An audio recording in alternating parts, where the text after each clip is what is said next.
Soy David R. Martínez, soy periodista y escritor. Tengo 50 años y estoy en ese momento de la vida en el que de repente un día te levantas y dices, me queda menos de lo que ya llevo. Quizá por eso desde hace un tiempo he empezado a leer bastante sobre el envejecimiento, sobre los cuidados y sobre la situación demográfica en la que se encuentra Asturias, España y buena parte de la sociedad occidental en general.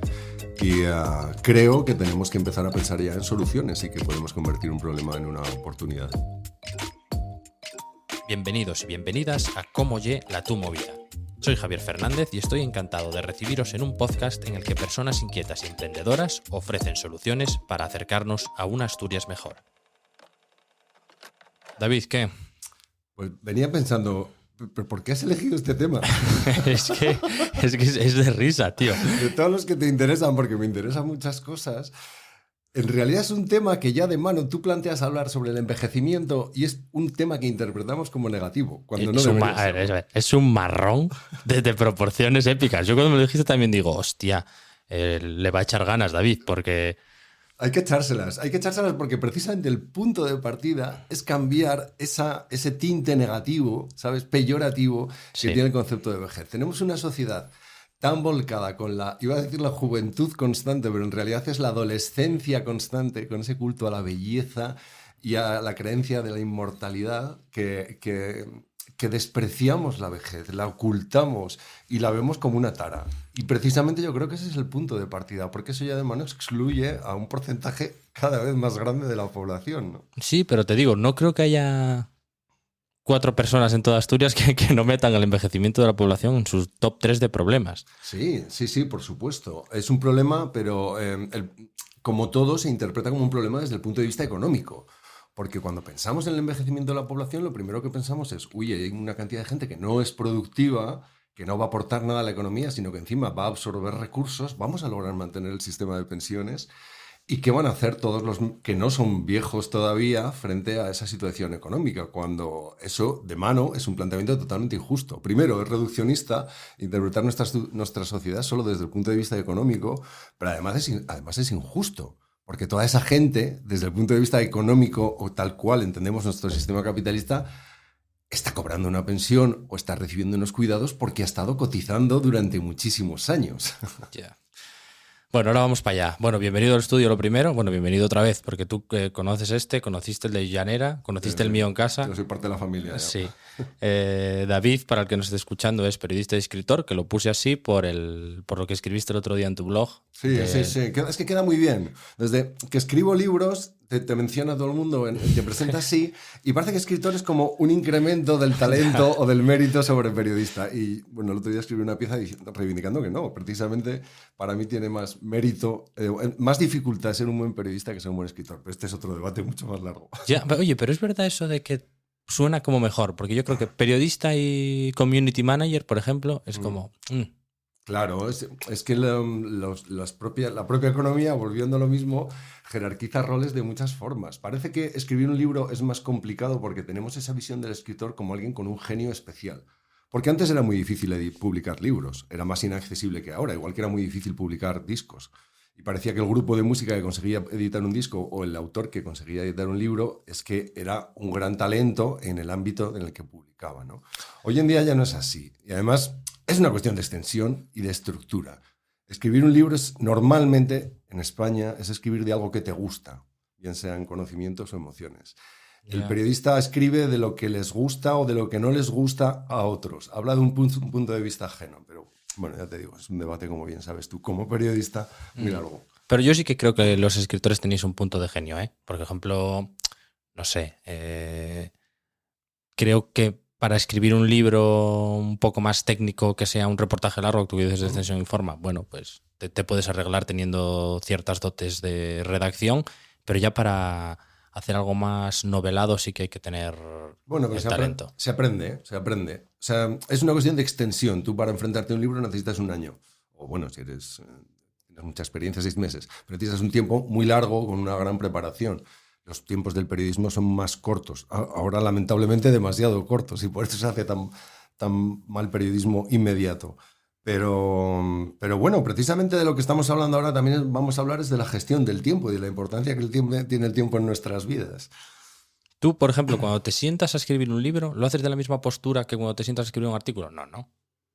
En el fondo sí, porque para empezar yo hasta ahora solo he escrito ensayos, yo he escrito no ficción, entonces el planteamiento ante la no ficción ha sido parecido al de un artículo o un reportaje. Si he escrito un libro de gastronomía o he escrito un libro sobre los vampiros y la sociedad pop, el planteamiento, aparte de que me gustaban muchísimo los dos temas, ha sido documentarme muchísimo sobre esos dos temas, extraer las conclusiones de aquellos autores y autoras que me parecían relevantes y a través de ahí construir una tesis, ¿no? Eso es bastante parecido en el esquema a lo que es un libro, pero si hablas de novelas, que yo novelas no he escrito, porque por ahora no tengo esa pulsión interior, pero si hablas de novelas, al final el novelista lo que tiene es una habilidad para narrar, que esa también la tiene el periodista, con un estilo que puede gustar más o menos, que tiene un público, que tiene otro público, y al final habla de sus emociones o de las emociones que percibe, o de sus pensamientos, o de cualquier otra cosa que parte de él. El centro es él. Mientras que el periodista siempre tiene al público como juez y parte. Al escritor sus personajes no le juzgan, por mucho que literariamente o poéticamente se digan esas cosas. Al periodista le juzgan sus personajes todos los días. Vale, sí, mira, abrí aquí tu perfil de venta de libros en Amazon para que no se me olvidara ninguno. La puta gastronomía, culo veo, culo quiero, o por qué tienes que disfrutar de tus compras, que es mi favorito. Sé que no... Sé que es de entre ellos el que es un poco... Es el más raro. De hecho, está en una colección que se llama Textos Insólitos y me lo encargaron para que fuera un poco insólito. A mí es el que más me gusta. El Gavinismo contado a nuestros hijos, que, bueno, crónica de una alcaldía incomparable, que también lo recomiendo mucho. Luego, una historia pop de los vampiros, que todavía no lo he leído, no puedo decir nada más. No hay ninguna prisa. Y yo creo que están todos, ¿no? Están todos. Hay otros dos en proceso, pero están todos. ¿Cuál fue el que más problemas te dio? El que más problemas me dio fue Culo veo, culo quiero de larguísimo. Sí. Mira, el Gavinismo contado a nuestros hijos, que lo escribí con Gonzalo Díaz Rubín, amigo y compañero durante muchos años en el oficio. Fue muy fácil de escribir porque en realidad yo viví toda la alcaldía de Gabino de Lorenzo como periodista en Oviedo. Y me costó poco documentarme. Habían transcurrido ya bastantes años desde que había dejado de hacer periodismo local en Oviedo. Había cogido la distancia suficiente sobre esa época y el planteamiento del libro creo que acertamos porque es un libro divertido. Sí, divertido. Es un libro que ante un personaje que solo puedes odiar o amar, o parece que solo puedes odiar o amar, nosotros buscamos un término medio que fue vamos a adorarle con sarcasmo. Sí, de hecho me acuerdo que antes de que saliera toda la promoción en redes y eso era desternillante. Claro. Pero también tiene un punto de esto de reírse por no llorar, ¿eh? Claro, esa es la idea. Y sobre todo el problema que tenemos en Asturias, especialmente en España en general, pero en Asturias, es que si te fijas hay muy poca revisión periodística de lo que sucede en nuestra comunidad autónoma. Se publican muy pocos libros sobre lo que sucede en nuestra comunidad autónoma. Se publican muchos estudios de la universidad o de instituciones, pero los periodistas no sacamos libros como se sacan en el ámbito nacional sobre determinados temas. ¿Ya? ¿Cómo agradeceríamos un libro bien documentado y analizado sobre qué ha pasado con todos los fondos mineros en Asturias, en qué se gastaron, o con los fondos líder? Mira, y pienso un poco en el caso Renedo de Ramón Muñiz, que tiene que venir un día por aquí, y, jolín, ese también me gustó mucho, pero digo, esto es inaudito. Claro. Y es uno de los grandes libros y además fue guía para Gonzalo y para mí a la hora de no perder el rigor en lo que estás analizando. Y es un libro que trasciende el asunto que toca, porque a partir del caso Renedo, Ramón lo que habla es de cómo funciona la administración y de qué problemas tiene a la hora de esas pequeñas corruptelas que acaban siendo grandes corruptelas, ¿no? Sí, y además es que todo el que haya tenido un poco de relación con la administración, leyendo el libro te das cuenta de que es así, que eso es una cosita hoy, otra cosita mañana, y ves tejemanejes que dices, bueno, no, hasta que de repente dices, pero ¿y esta súper movida que tiene aquí montada de poquitinos a poquitinos? Claro, lo que pasa es que es muy arriesgado todo esto. Tú en realidad, el periodista local es el que más mérito tiene desde mi punto de vista, también es que es mi vocación periodística, siempre lo que me ha gustado es el periodismo local. Porque no solo el público es tu juez al día siguiente de lo que publicas, no solo los personajes de los que hablas son tu juez, sino que además te los cruzas por la calle. Porque tú, hablar de Putin desde un diario nacional español, bueno, pues puedes tomar un enfoque de la información más o menos correcto o incorrecto, pero no vas a tener una repercusión instantánea. Pero si tú hablas sobre la última adjudicación del Ayuntamiento de Gijón y vives en Gijón y sales a la calle al día siguiente porque has desvelado unos datos comprometedores, bueno, hay cosas Sí, que ahí se empieza a pueden hacer complicar. pupa, sí. Si eso lo extrapolas a un libro donde analizas, yo qué sé, la figura de Villa, a mí me hubiera encantado seguir después del gabinismo haciendo, yo creo que si pudiéramos escribir el gabinismo contado a nuestros hijos, el villismo contado a nuestros hijos, el casquismo contado a nuestros hijos y el arecismo contado a nuestros hijos, tenemos la España la Asturias democrática resumida en 4 libros que hablarían mucho de nosotros, de nuestros aciertos y de nuestros errores y sobre todo, que era lo que pretendíamos con el gabinismo, que nos proyectarían hacia adelante, porque nosotros queríamos decir, se han hecho cosas que igual no están bien y que igual no deberíamos repetir. Igual el Calatrava no fue tan buena idea. Pero en lugar de regodearnos, ¿por qué no nos sentamos a pensar qué hacemos con el Calatrava? Oye, es lo que tenéis que hacer el póker ese, ¿eh? Parece un chiste de Lepe. Entran en un bar, cascos, aretes. Bueno, o el del avión, y solo hay 3 paracaídas. Sí. Bueno. ¿A quién salvas?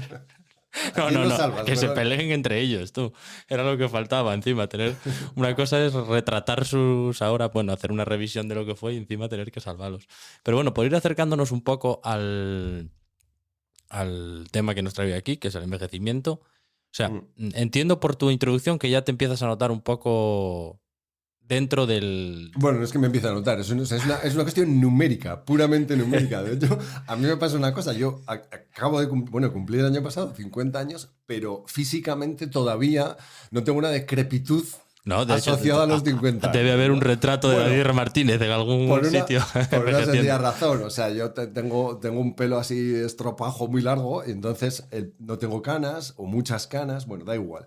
Pero en cualquier caso, me pasó con los 50 años lo que no me había pasado con los 49, que es que de repente dije, coño, tengo 50 años, no voy a vivir otros 50, o sea, más allá de lo que me haya maltratado a lo largo de mi vida. Y entonces, la perspectiva cambia, ¿qué quiero hacer con mi vida? Y luego la verdad es que con 50 años, bueno, te han pasado muchísimas cosas y me ha coincidido con un tiempo de pandemia y de cambio brutal en el mundo, porque estamos viviendo un cambio de circunstancias en nuestras vidas enormes, ¿no? Entonces, si todos nos estamos parando a pensar igual acabo más pobre de lo que empecé cuando empecé a trabajar porque el mundo va a peor.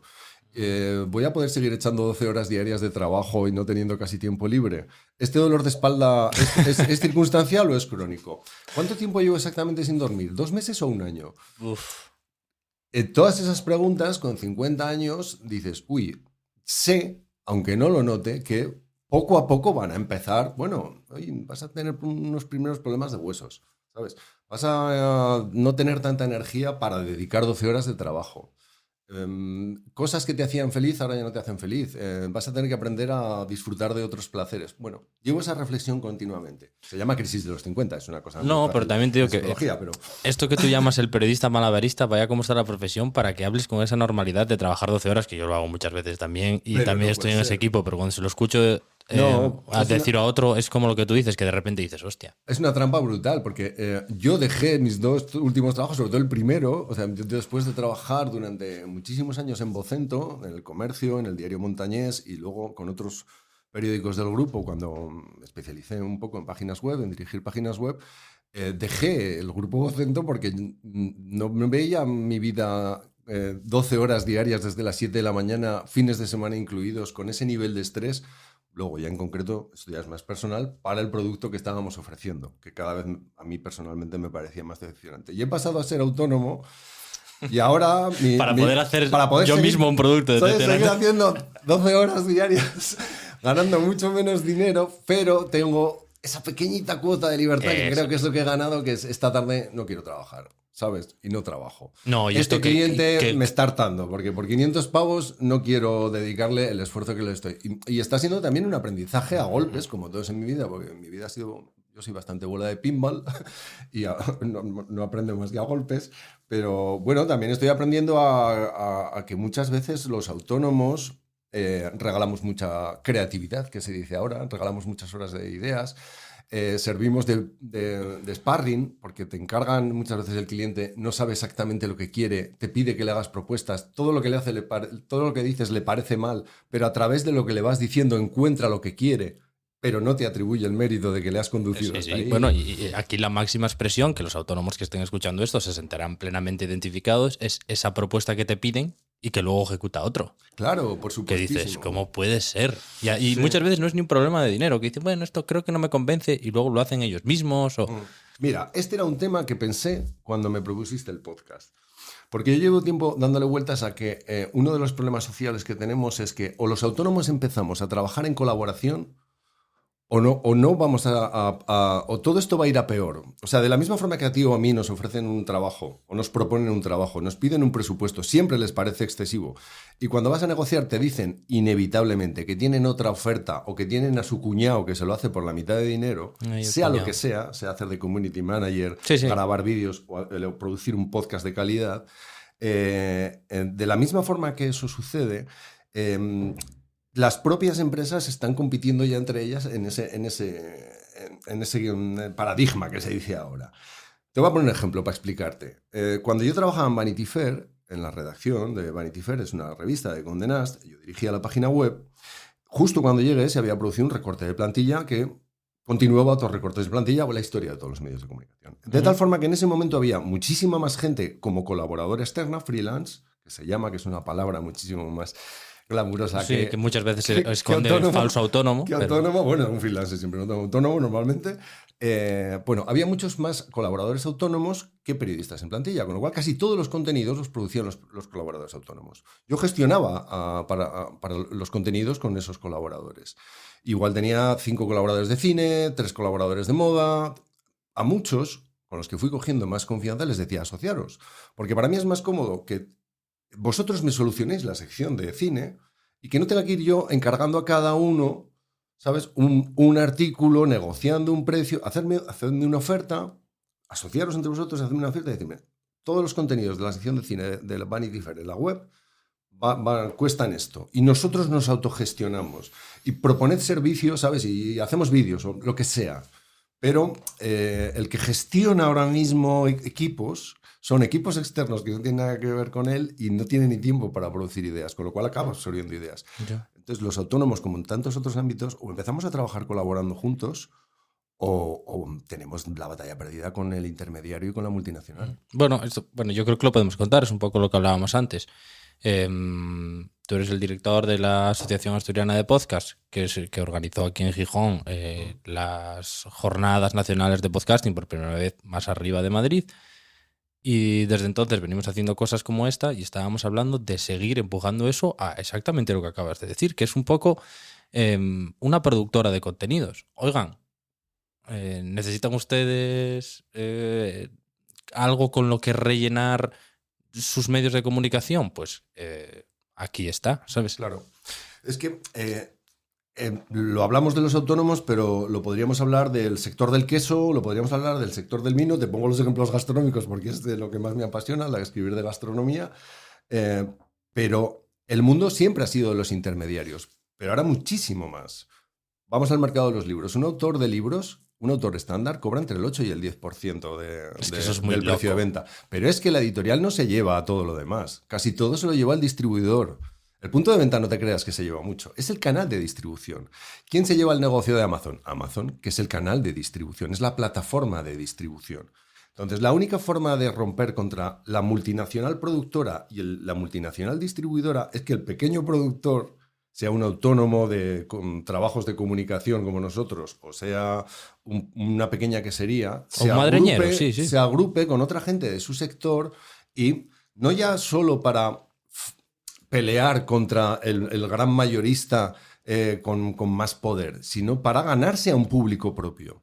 Porque es más fácil que haya empresas que digan, no, yo prefiero contratar para mis trabajos de comunicación a este grupo de trabajadores autónomos, pero que funcionan asociados y dan diversos servicios, o como un restaurador puede decir, yo prefiero para mi restaurante trabajar con este grupo de pequeños queseros que ir a la gran agencia de comunicación o ir al gran distribuidor. Eso estaba pensando, qué poco le va a gustar eso a la gran agencia de comunicación. Bueno, claro, pero es que la gran agencia de comunicación gestiona los grandes contratos, pero luego subcontrata los contenidos, como bien sabes. Sí. Igual que el gran productor de quesos subcontrata todos los ingredientes y la elaboración y la transformación es totalmente industrial, ¿no?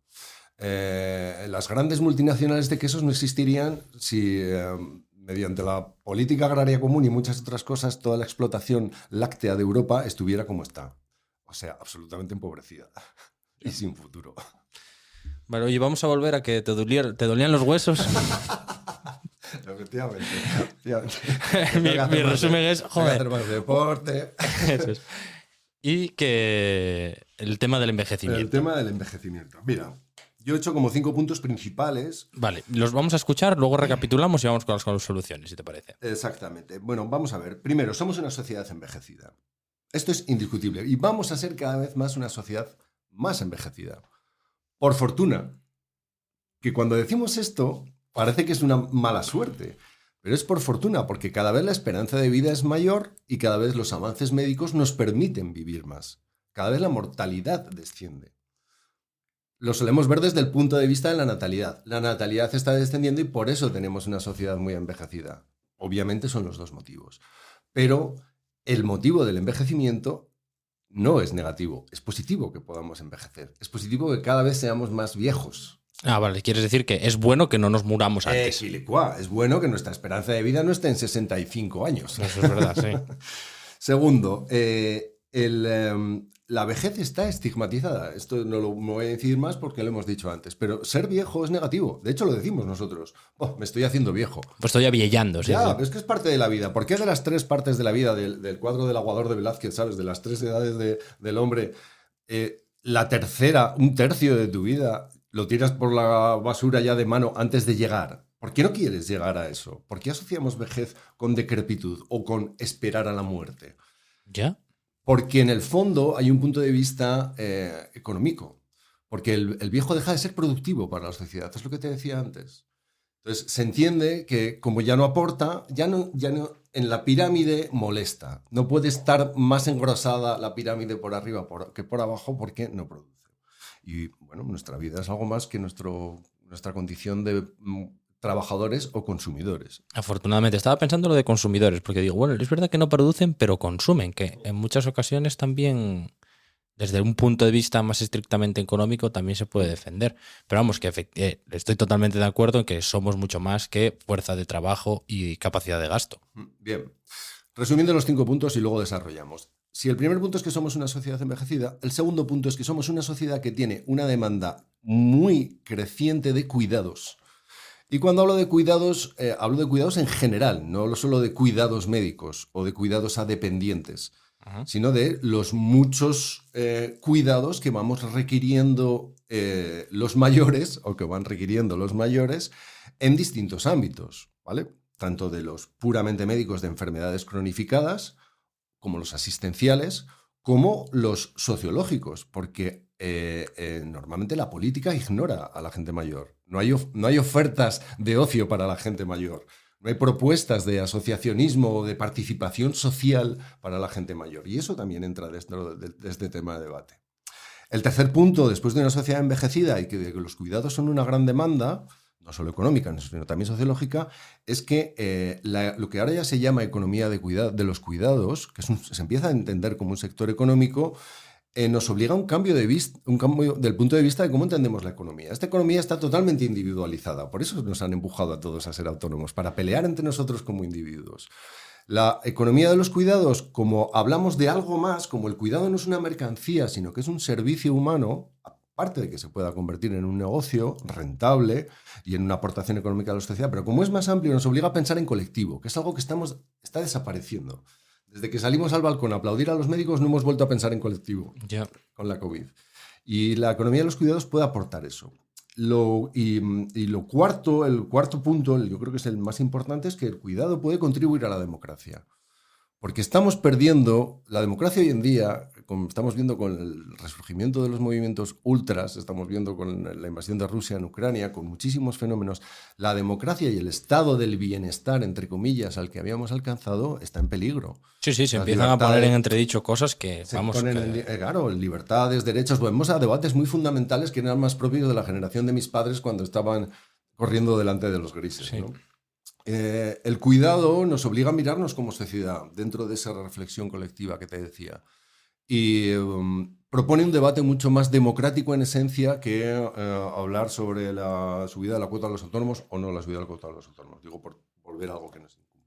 Entonces creo que esos 4 puntos, hay un quinto más largo, pero lo desarrollamos luego. Es una sociedad envejecida que podemos convertir en una oportunidad y quitarle el estigma. Es una demanda económica y sociológica. Es un cambio de mentalidad hacia lo colectivo y puede mejorar nuestra democracia. Creo que no tengo soluciones, obviamente, pero me da pie a especular sobre algunas. Increíble, parecía la gran movida y efectivamente veo teoría ahí detrás, tío. Digo, este chaval está zumbado, punto número 1, pero bueno, vamos a recapitular porque de momento, contra todo pronóstico, la cosa marcha. Vamos a escuchar un poco cómo está la situación y ahora volvemos con las soluciones. La verdad es que David le ha echado valor. Elegir el envejecimiento de la población entre todos los problemas que tiene Asturias es de coraje, porque la solución es muy, muy, muy, muy compleja, tanto como grave es la situación. Una de las principales características de Asturias, de hecho, es una población muy envejecida y encima perdemos habitantes. Faltan personas jóvenes y cada vez somos menos. Una tendencia que se ha agravado con una caída del 5,3% del número de habitantes entre 2011 y 2020. Todo ello según el Censo de Población y Padrón Municipal del Instituto Nacional de Estadística. Pero no se trata de un problema reciente. Las gráficas que reflejan este tipo de datos entran en cifras negativas a partir de la década de los 80.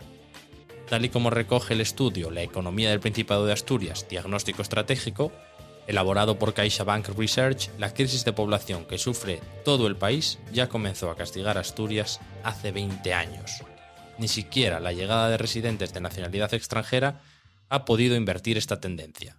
Y según datos del Instituto de Desarrollo Económico del Principado de Asturias, el IDEPA, en el año 2000 éramos 1.076.567 asturianos. Y aunque en 2009 hubo un repunte y se llegó al 1.085.289, la bajada ha sido considerable en las 2 últimas décadas. Así, en 2020, la población se mantuvo ligeramente por encima del 1.000.000. El envejecimiento progresivo hizo asimismo que en 2020 quedaran tan solo 443.700 personas activas y 381.100 ocupadas. Perdonad tanto dato, pero mi intención es que entendáis que eso de que Asturias está cada vez más mayor no es solo un comentario de chigre, lo avalan todas las estadísticas. Y ningún índice apunta que esta tendencia pueda revertirse en el corto plazo. Hasta las previsiones más optimistas contemplan que en Asturias seamos cada vez menos. Y nuestra media de edad, encima, será cada vez mayor. Pero bueno, las soluciones dependen de gente lanzada y creativa. Así que vamos de nuevo a la conversación para escuchar qué soluciones nos plantea David Remartínez, periodista y escritor.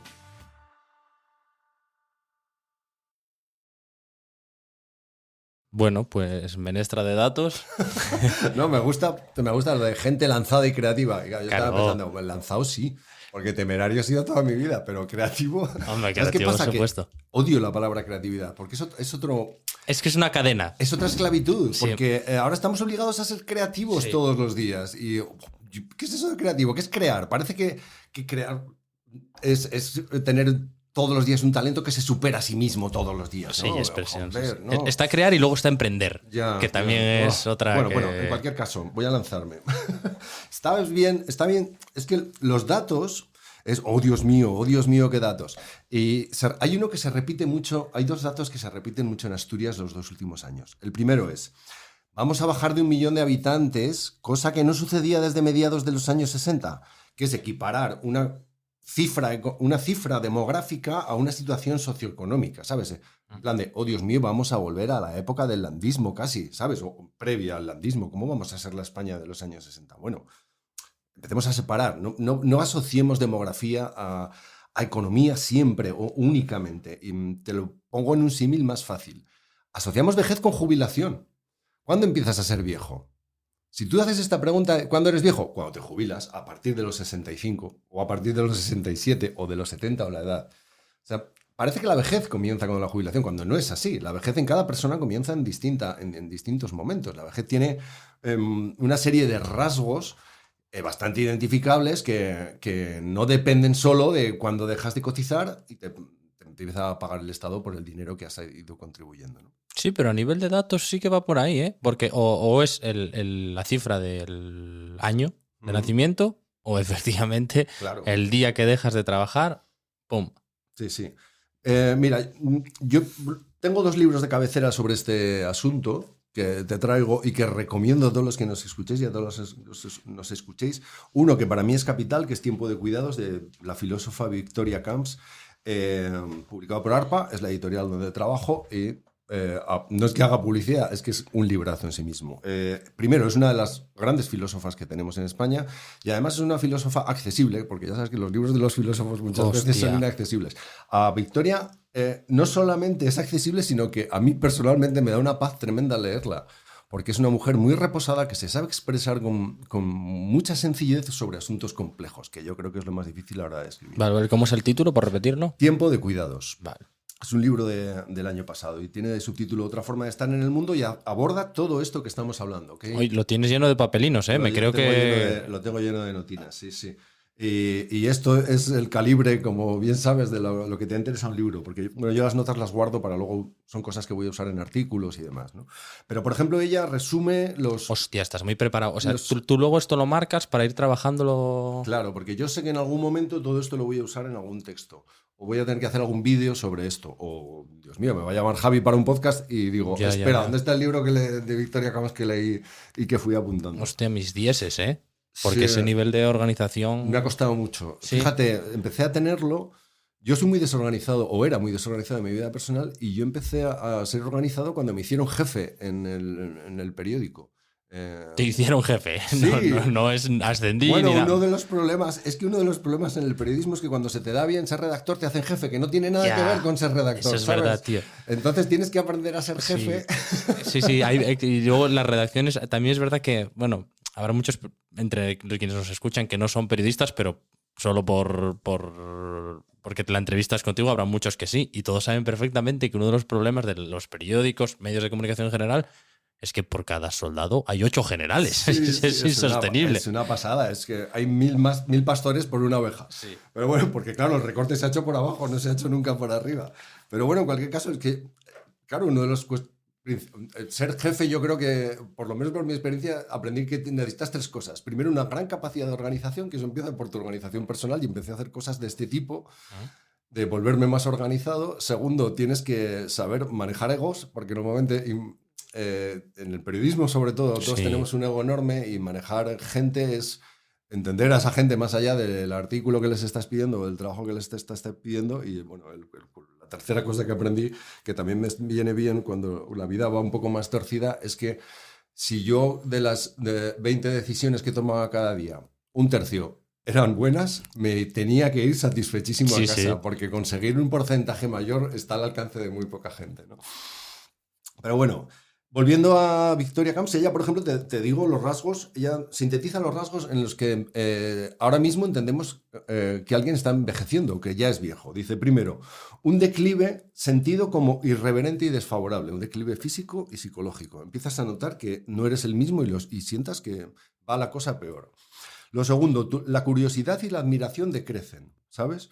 Dice que es un rasgo a combatir, pero normalmente la gente, conforme envejecemos, el mundo nos parece más aburrido. Ah, vale. No es que nos admiren menos, sino que dejamos de sorprendernos, ¿no? Sí.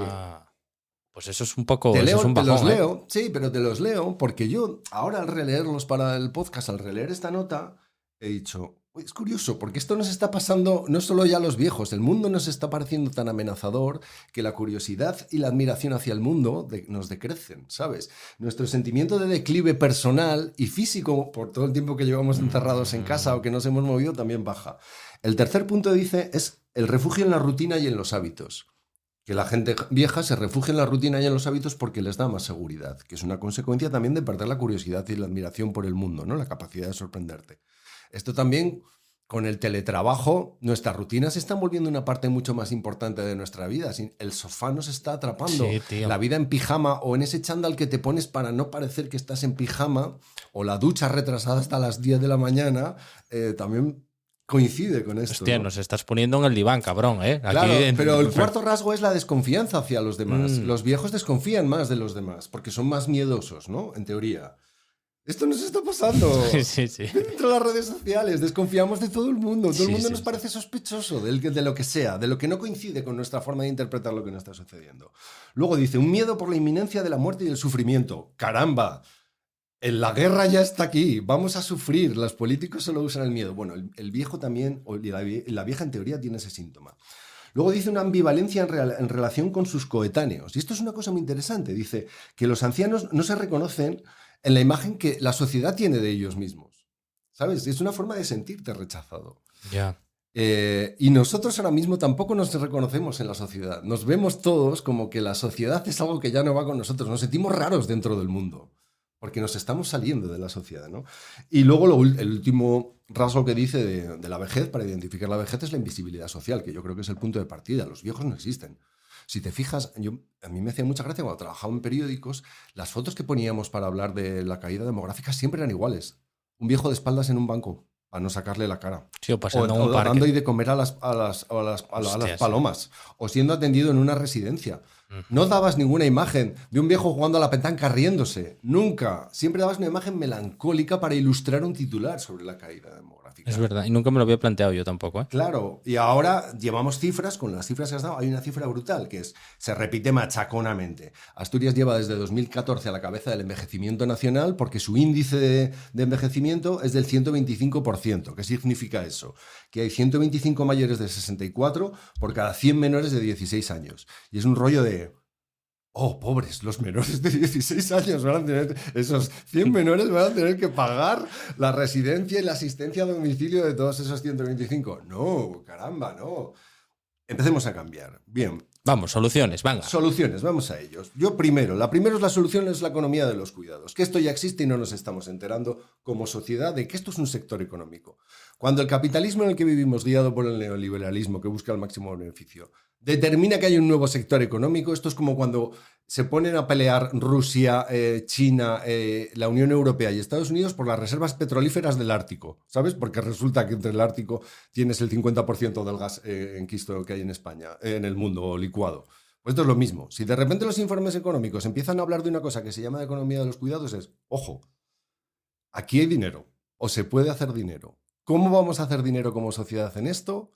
Es otra cosa, pero puede ser un futuro económico, ¿no? Un nuevo sector en apertura. Ya, sí, que tenemos, vaya, que nunca se planteó en las esferas económicas como una nueva oportunidad de negocio. Con lo cual ya hay muchos estudios. Y os voy a dar 3 datos claves. Desde hace 4 años, la Organización Internacional del Trabajo, la OIT, y la OCDE, la Organización para la Cooperación y el Desarrollo Económicos, han reconocido las dos el trabajo del cuidado como una ocupación, porque el trabajo del cuidado era algo que tradicionalmente, como no producía rentas, como no estaba remunerado, como en el trabajo del cuidado no incluyo los enfermeros y las enfermeras, sino la gente... No, amas de casa, gente que se queda con los nenos, con los viejos... Lo han reconocido como una ocupación, es decir, como un sector profesional. Un sector profesional que hasta ahora no estaba remunerado, pero como hay mucha demanda va a empezar a estarlo. Segundo, se ha definido, cuando hablamos de cuidados, hablamos de cuidado de la vejez, de cuidado de los niños y de cuidados de las personas con problemas de salud.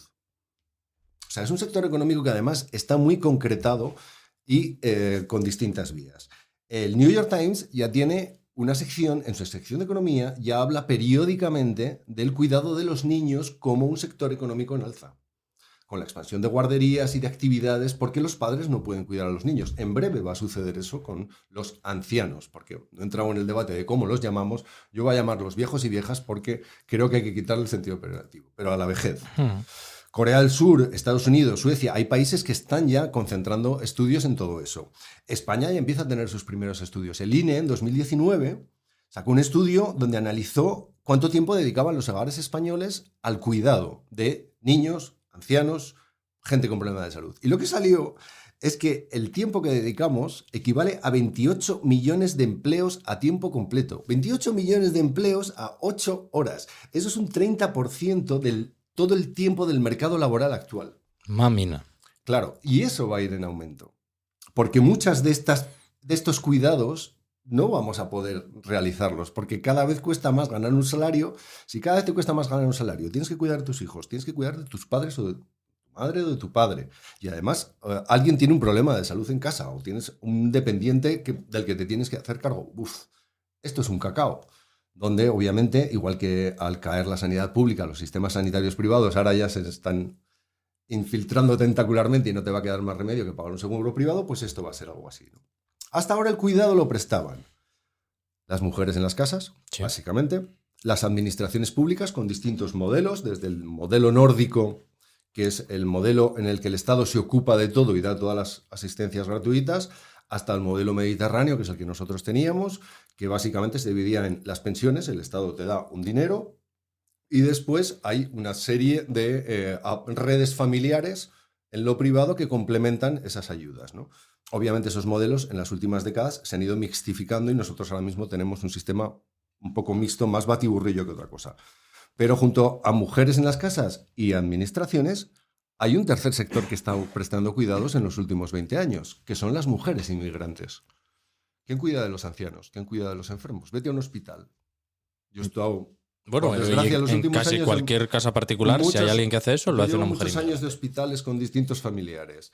Los tablones llenos de gente dispuesta a cuidar enfermos que suelen ser mujeres inmigrantes. Mal pagadas, casi todo economía sumergida. Pero eso hace que haya un sector profesional que no es profesional, para entendernos. Desprofesionalizado, sí, ¿no? Por esa, digamos, claro, precariedad o por esas dificultades para hacerse un contrato, etcétera, claro, etcétera. A todo esto sumamos que en España tenemos una especie de experimento previo con la ley de dependencia, que tenemos tasados más de 1.300.000 o 400.000 personas con una dependencia ya cubierta o no cubierta, ¿vale? En algún caso. Pero ya sabemos que esto es así, ya ha habido una primera aproximación a esa realidad. Incluso el gobierno, más allá de que sea acertado o no, el gobierno que hay ahora, después de la COVID, sacó el famoso plan de recuperación, transformación y resiliencia, y uno de sus puntos era un plan de choque para la economía de los cuidados. Es decir, ya estamos en esa realidad donde hay un nuevo sector económico en el que Asturias se puede posicionar bien. Te voy a dar aspectos positivos que yo veo. Obviamente no tengo soluciones concretas, pero aspectos positivos que creo que hacen de Asturias un buen campo para incorporarse y especializarse en la economía de los cuidados, pero introduciendo además todos esos matices que te decía. Vale, pero eso... Es que en un momento cuando planteaste este tema pensé que ibas a hablar de Asturias como un lugar al que irse a envejecer. Bueno, al que venirse a envejecer. Pero ahora estoy viendo que va muy por otro lado. No, hay que ser más ambiciosos. O sea, no podemos cambiar un turismo rural por un turismo gerontológico, para entenderlos, ¿vale? O geriátrico. No, yo lo que planteo es, si somos una pequeñísima población de Europa, en un territorio muy concreto y muy rural, pero que tiene ciertas fortalezas que, enfocadas hacia esa economía de los cuidados, podrían generar una cierta especialización, eso podría traer beneficios en muchos sentidos. Asturias tiene una universidad, una buena universidad. Asturias tiene una buena escuela de MIRES, de médicos, muchos de los cuales se van a ir especializando hacia geriatría. Asturias tiene hospitales y tiene un hospital universitario. La medicina ya no puede ser solo medicina. Ya no solamente tiene que curar, sino que, como dice Victoria Camps, la medicina a partir de ahora tiene que prever hay que leer ese libro, otras tres concepciones. La medicina, aparte de curar, tiene que prevenir enfermedades, tiene que cuidar a quien no tiene curación y tiene que ayudar a morir. Nadie te ayuda a morir ahora. Los cuidados paliativos a quien no tiene curación es un campo en el que se puede avanzar muchísimo. Entonces, tenemos un punto de partida con una infraestructura sanitaria de hospitales, universidad, escuela de Mir, un hospital universitario muy bueno y una gran experiencia en pacientes del sector de edad al que estamos hablando, como para empezar a desarrollar investigaciones en ese sentido, como para enfocarlo hacia ahí. Vale, es un puzzle medio hecho, ¿no? Podemos ser un campo de prueba, ¿vale? Después, te pongo un ejemplo. Yo colaboro, entre otras muchas cosas, con UNATE, que es la Universidad de Mayores de Cantabria, y con la Fundación PEM, que es el Patronato Europeo de Mayores.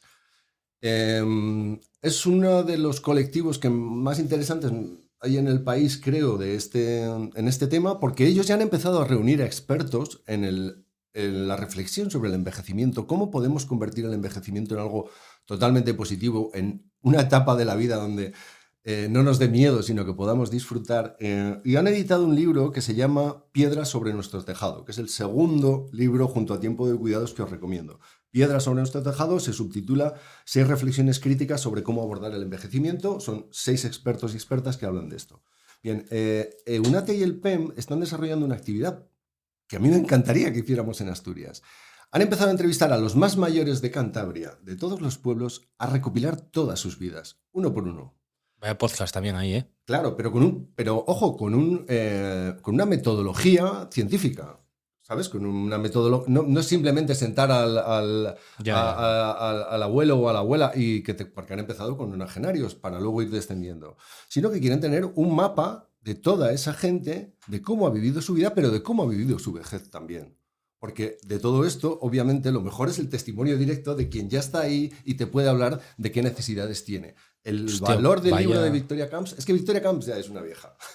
Pero vaya giro, ¿eh? O sea, utilizar las entrevistas para escuchar las anécdotas de cómo vivían antes con un componente científico, ¿no? Claro. Eso no lo vi venir, la verdad. Claro, si tenemos un sistema sanitario o unas infraestructuras sanitarias o una comunidad sanitaria, que se dice ahora con la palabra comunidad que también está de moda, pero además tenemos un gran colectivo de viejos y de viejas que nos pueden, de quien podemos recopilar sus experiencias personales, aparte de las situaciones médicas o de las situaciones de discapacidad o de las situaciones de necesidades de cuidado. Tenemos un gran caldo de cultivo para empezar a crear como estaba buscando otra de estas palabras que se usan ahora, un pequeño microcosmos, un entorno de investigación sobre esto. Y lo digo totalmente en serio, ¿eh? Porque además ese viejo que parece que deja de participar en la sociedad, a través de este reenfoque, que debería ser desde lo público con la colaboración privada, a través de este reenfoque se convierte en alguien que aporta a la sociedad, que de repente empieza a participar. Si tú creas un movimiento para que la gente mayor de 65 años vaya participando en distintos foros de debate donde vas a enfocar cómo investigar la sanidad dirigida a eso, a los cuidados o todos los factores de alrededor, es que me da la sensación que me estoy liando un poco, ¿eh? No, vas tú bien, me cortas. No, dale sin miedo. Entusiasmo, pero si ya tienes el clúster medio montado. Sí, claro, si incorporas al cliente, que diría un experto en marketing, a la empresa, si lo haces embajador de tu proyecto, ¿sabes? De tu producto. Prescriptor. Exactamente. Va a salir un resultado muchísimo mejor, va a salir un producto mejor. Si la Universidad de Oviedo empieza a publicar estudios sobre envejecimiento en los muchísimos ámbitos que tiene ahora mismo el envejecimiento, si desde el económico, al social, al asistencial, a la formación en distintas profesiones relacionadas con los cuidados, al transporte, al ocio, a todas esas cosas, esos estudios pueden llegar a situarse como vanguardistas dentro de un debate que ya está floreciendo. Si aprovechamos además la población que tenemos que nos puede aportar los datos para esos estudios, también nos podemos situar. Pero es que además Asturias cuenta con una tercera ventaja, y es que porque somos muy pequeños y en sitios muy bonitos, podemos hacer experimentos fácilmente. Podemos hacer experimentos residenciales, por ejemplo. Uno de los problemas que hay en el actual sistema de cuidados son las residencias. Las residencias están concebidas, nos gusten o no, como un sitio al que la gente va a morir. Victoria Camps, en tiempo de cuidados, pone un ejemplo muy concreto. Si durante la pandemia, ¿qué se hizo con la pandemia con las residencias? Cerrarlas a cal y canto y dejar a los ancianos dentro. Dice, ¿por qué no se hizo eso con los colegios donde estaban internos todos los menores de edad? ¿Por qué se les sacó corriendo y se les llevó con sus familias, pero a los ancianos no? No se dio ni siquiera esa oportunidad. Lo pone como ejemplo de cómo tratamos a un sector de edad y cómo tratamos a otro sector de edad, ¿no? Bueno, el problema de las residencias es que el modelo que hay ahora deja bastante que desear en muchos casos. Sí, vamos, está encima Es de un la mesa. sitio al que vas y, bueno, te incorporas a una nueva rutina donde parece que no tiene más sentido tu vida que las actividades que te proponen dentro de la residencia y esperar a que llegue ese día fatídico en el que te morirás. Bueno, tú conoces, aquí hay experiencias ya de cohousing, ya hay experiencias de Sí. residencias compartidas entre gente mayor y gente joven. Sí, es el proyecto de viviendas colaborativas del que ya hablamos aquí alguna vez. En Llanera están con ellos desde la cooperativa Juntase y bueno, es un pequeño experimento, efectivamente, que ya está funcionando en muchas partes de Europa, pero que en España, en Asturias y en España incluso es pionero, que es gente de todas las edades que empieza a vivir de una forma diferente, con viviendas, por supuesto, privadas y muchos espacios compartidos. Y esto, por ejemplo, va a estar en Carabies, que es un pueblín de Llanera, 10.000 metros cuadrados de finca. Está muy lejos de una residencia y está muy lejos de vivir en un edificio de pisos en una ciudad hecha de hormigón de punta a punta también, ¿eh? Bueno, y está muy lejos del sistema actual donde, según el dinero que tengas, según la renta que tengas, te dan mejores tipos de residencias o peores tipos de residencias, o vas a una pública o vas a una privada carísima. Estamos hablando de cambiar el modelo de la economía con esos principios que te decía al principio, de pensar un poco más en lo colectivo, en lo democrático y en que no solamente el beneficio inmediato y la individualidad rija todo lo que hacemos en la vida, ¿no? Entonces, Asturias cuenta con esa posibilidad de, bueno, hacer esas experiencias residenciales, pero es que además se puede vincular al mundo rural. Todo el debate de la España despoblada, en el fondo, es un reflejo de todo este envejecimiento que estamos hablando, porque también se nos está envejeciendo el país. Se nos están desapareciendo los pueblos y las aldeas. Si desaparecen los pueblos y las aldeas, desaparece parte de nuestra historia. En Asturias, que seguimos siendo, por fortuna, aldeanas y aldeanos, porque la orografía nos obliga a ello. Uh-huh. Eso tiene su lado negativo, porque seguimos siendo muy localistas y muchas veces el localismo nos entorpece el avance, ¿no? Pero por fortuna seguimos viviendo entre montañas y aguas, y eso también hace que se puedan hacer pequeñas experiencias en determinados valles o en determinadas zonas que igual tienen problemas muy, muy concretos dentro de ese gran conjunto de temas que engloba el envejecimiento. Antes, cuando lo comentaste, pensé inmediatamente en Perlora. Claro. Que está ahí muerto de la risa. Bueno, más bien del asco que de la risa. Eso es lo siguiente que te iba a decir. Ya no te cuento, a todo eso podíamos reaprovechar muchos de los equipamientos estúpidos, iba a decir absurdos, pero directamente estúpidos, que ya parece que no sabemos qué hacer con ellos, que están vacíos y que podrían dar pie a... Bueno, no te hablo solo del modelo residencial. ¿Por qué no podemos ser, si tantos palacios de congresos hemos creado, si tenemos un Oviedo Congresos Buró, un Gijón Oviedo Congresos Buró, y vamos, no tenemos un Cangas de la Arcea, Congresos Buró de Milagro. Si tenemos todo eso, ¿por qué no nos enfocamos a congresos solo de este tema durante 3 años? Y traemos aquí a los mejores expertos del mundo en la economía de los cuidados, en el envejecimiento, en el problema demográfico. ¿Por qué no convertimos a Asturias en una referencia que todo el mundo, cuando hable o publique un artículo sobre el envejecimiento, se remita a lo dicho en un congreso en Asturias, o a esa pequeña experiencia hecha en una aldea en Asturias, o a ese estudio de la universidad, del Hospital Universitario Central de Asturias? Eso es algo que está absolutamente por encima de ideologías. Absolutamente. Todos queremos vivir nuestra vejez lo más posible. Y va el rollo de que si lo que tienes son berzas y patatas y un chorizo, igual tienes que hacer caldo de berzas. Claro, entonces sí, bueno, tú puedes ahora seguir soñando con que vas a traer empresas a todos estos polígonos industriales que hemos construido con fondos europeos y que están vacíos de otra cosa que no sean naves de ferralla. No tengo nada contra las naves de ferralla. Ojalá estuviéramos especializados en ferralla y fuéramos una referencia mundial, pero lamentablemente no lo somos. Pero no vamos a traer empresas aquí, más allá de un centro logístico de Amazon, que nos parece una cosa maravillosa, pero Amazon es precisamente lo que dirige la economía mundial, que nos deja como nos deja ahora a los demás, con las vidas de 12 horas laborales. Pero bueno, en cualquier caso, que mento Amazon y se me enciende la cabeza. Este es un podcast que está en Amazon Music, a ver si nos van a censurar. Igual si nos posicionamos como una vanguardia en la investigación y en la experimentación sobre nuevas políticas de cuidados para el envejecimiento, no te hablo ya de la salud, te hablo específicamente del envejecimiento o de la infancia. Igual sí que viene alguna empresa a compartir algún experimento o a invertir en algún experimento, ¿sabes? Igual sí que viene algún investigador de fuera. Igual no se va tanta gente joven porque resulta que abrimos un campo laboral en el que hay cierto futuro porque se empieza a crear una pequeña estructura.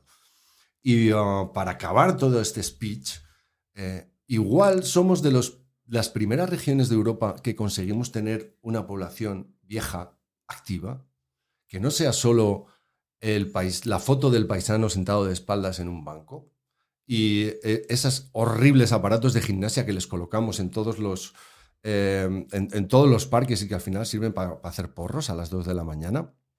Igual nuestros viejos empiezan a seguir siendo parte de nuestra sociedad y no el abuelo que hay que invitar y hay que traer a la cena de Navidad. Igual nos pueden contar su experiencia. Igual a ti y a mí como autónomos puede venir alguien que jubilado del sector de la comunicación y contarnos algunas cosas que nos cambian también un poco el punto de vista. Nos mejoran como profesionales, claro. Nos ayudan a ir para adelante. Hostia, entonces, tío. Que Asturias sea vieja, está bien, tío. Podemos conseguir que esté bien. Podemos conseguir que sea un regalo, macho. Sé que me estoy exaltando, pero es verdad. O creemos que eso es así, o yo no puedo seguir cumpliendo años porque me va a dar un bajón cada vez peor.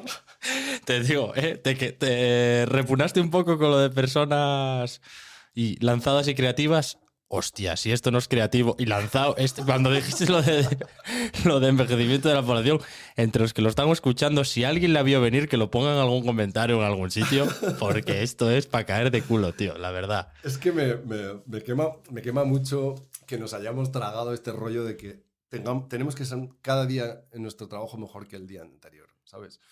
No te digo que tengamos que volver a lo de antes, que aprendías un oficio, lo desempeñabas igual toda tu vida, te jubilabas y punto. Obviamente en el trabajo tienes que estar estimulado y avanzar, pero todo este rollo de que puedes conseguir lo que quieres, de que todo el poder está dentro de ti, al final se vuelve contra ti porque, chico, no da tiempo a saber cómo funcionan todas las aplicaciones tecnológicas como para todos los días ofrecer algo nuevo y mejor. Estaría bien, ¿sabes? 10 años para tener una zona de confort y ahora te dicen que salgas. ¡Sal tú! Pero yo entiendo que hay que ir para adelante y mejorar y tal, pero la zona de confort está bien. ¿Cómo nos hemos esclavizado en una formación continua, de verdad? En una formación continua, además, totalmente enfocada al mercantilismo, porque no es una formación continua de que tú leas de los temas que te gustan y a partir de ahí tal, sino que yo tengo que sacar tiempo de mis 12 horas de trabajo. Sí, para la nueva funcionalidad de Instagram. Para leer libros de gastronomía, que es lo que me encanta, tío. Que luego, por fortuna, aprovecho en algunos de mis trabajos, ¿sabes? Pero la formación continua en mi trabajo no son los libros de gastronomía, espera, que me ha dicho que su cuñado tiene una nueva aplicación para medir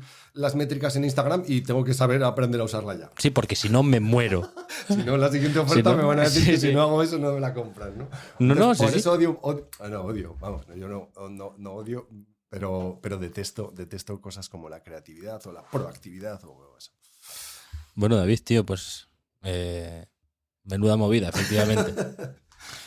Que nada, oye, tenéis el blog de David, Remartini, y podéis seguirle en redes sociales como @DavidRem, ¿no es así? @DavidRem, sí.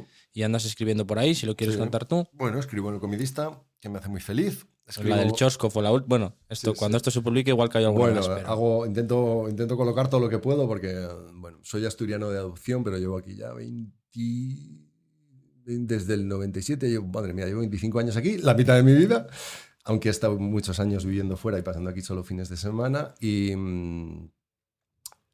bueno, hago de todo, pero lo que más me gusta es escribir, y especialmente escribir de comida después de haberla comido y bebido. Mira, para acabar, te voy a dar una última anécdota sobre cuándo empecé a pensar en este tema, que en realidad fue antes de los 50 años. Yo estuve trabajando en Asturias desde el 97 hasta 2011, pero en 2011 pedí en Vocento un traslado.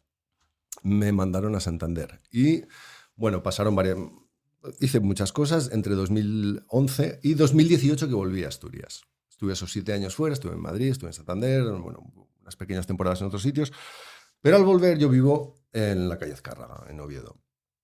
Y al volver en 2018, claro, yo ya venía con el chip de levantarme a las 6 de la mañana porque dirigía una web, entonces a las 6 de la mañana estabas ya leyendo todo. Y me acuerdo, cuando me vine me cogí el paro por primera vez en mi vida. Había pasado una depresión, muy mala época y demás, y me dije, voy a estar 6 meses en el paro, que fue cuando escribí El Gabinismo.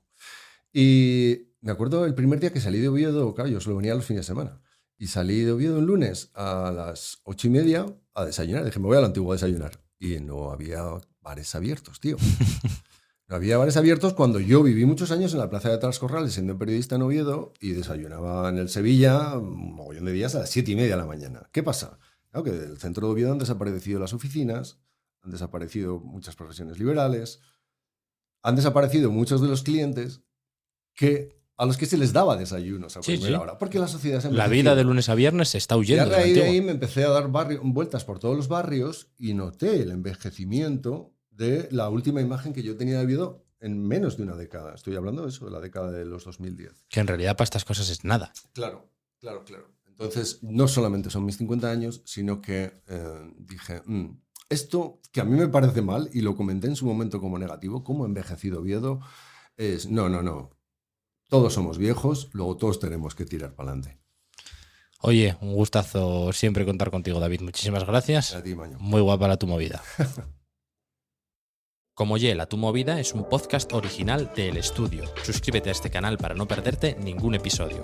Consulta nuestra página web elestudiopod.com si necesitas más información y síguenos en redes sociales, @elestudiopod.